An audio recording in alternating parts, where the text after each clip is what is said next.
পার্বত্য চট্টগ্রাম বিষয়ক 5টি দাবি উপস্থাপন করছি।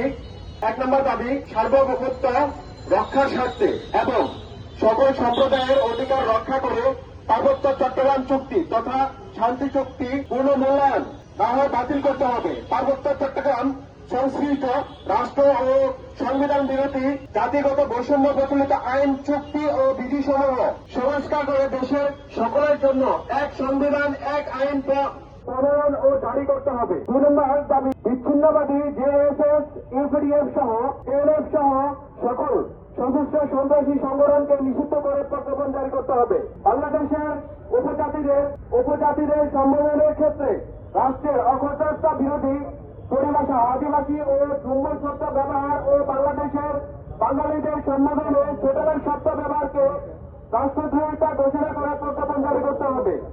ব্যক্তি, এনজিও, মিশনারি, গণমাধ্যম কিংবা প্রতিষ্ঠান যারাই উপযুক্ত শব্দ ব্যবহার করবে তাদেরকে কালো তালিকাভুক্ত করে এদের বিরুদ্ধে শাস্তিযোগ্য আইনানুগ ব্যবস্থা নিতে হবে।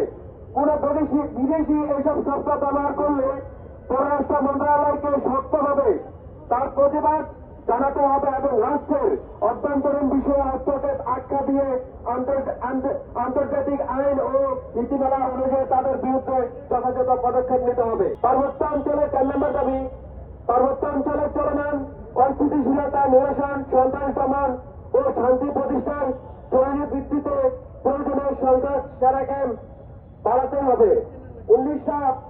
5 নম্বর দাবি, 1997 সালের চুক্তি অনুযায়ী উপজাতি কর্তৃক সশস্ত্র কার্যক্রম বন্ধ না করায় সংবিধান বিরোধী পার্বত্য চট্টগ্রাম চুক্তি সংশোধন এবং 1900 সালের পার্বত্য চট্টগ্রাম সংশোধনী আইন বাতিল করতে হবে। প্রিয় উপস্থিতি, আজকে পার্বত্য চট্টগ্রাম ছাত্র পরিষদ ঢাকা মহানগর শাখার কর্তৃক আমাদের এই দাবিগুলো সরকারের কাছে উত্থাপিত হলো।